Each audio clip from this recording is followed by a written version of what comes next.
Hi there. In this video, we're going to look at some training for the end of the month.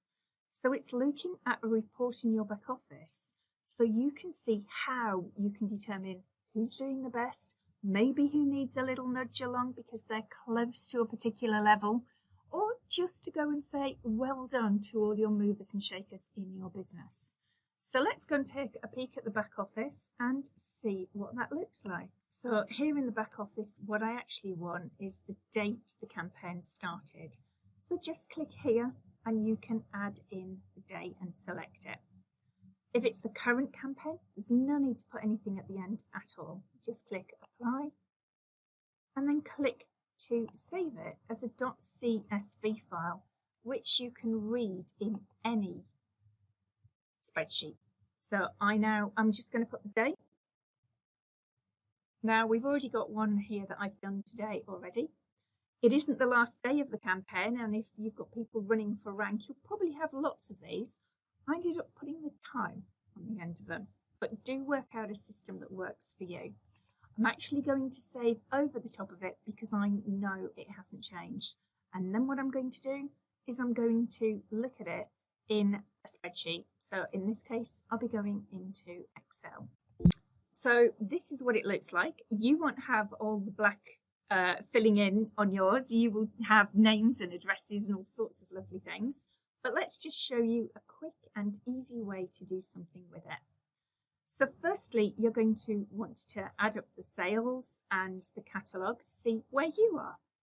And you're going to put a row in the top. I'm just inserting a row above it. Then what I'm going to do is ask it to do something here.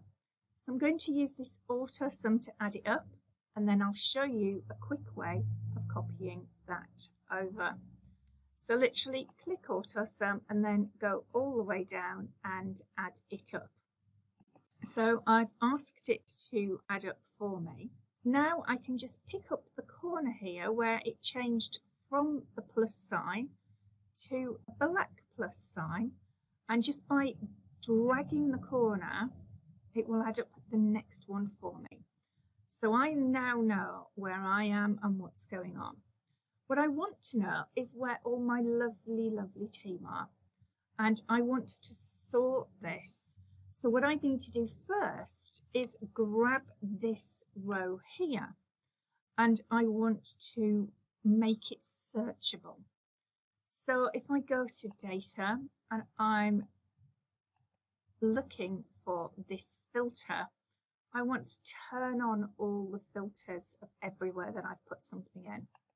So now they have a little pull down, and I can sort people so that they can be seen, recognized, and given whatever amazing things that we can do. Certainly a well done.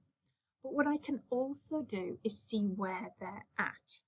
So for example, if I know somebody is running to 1,000, then what I can do is have a column for that. And then I can ask it to see if they've hit that. Now I can put in some formulas that says, if this is hit, please tell me. Now I can see them straight away. So when you've got smaller amounts of data, it's really easy. However, if I wanted to see how far away everybody was, I could say equals 1,000 minus whatever's in this row here. And it will tell me.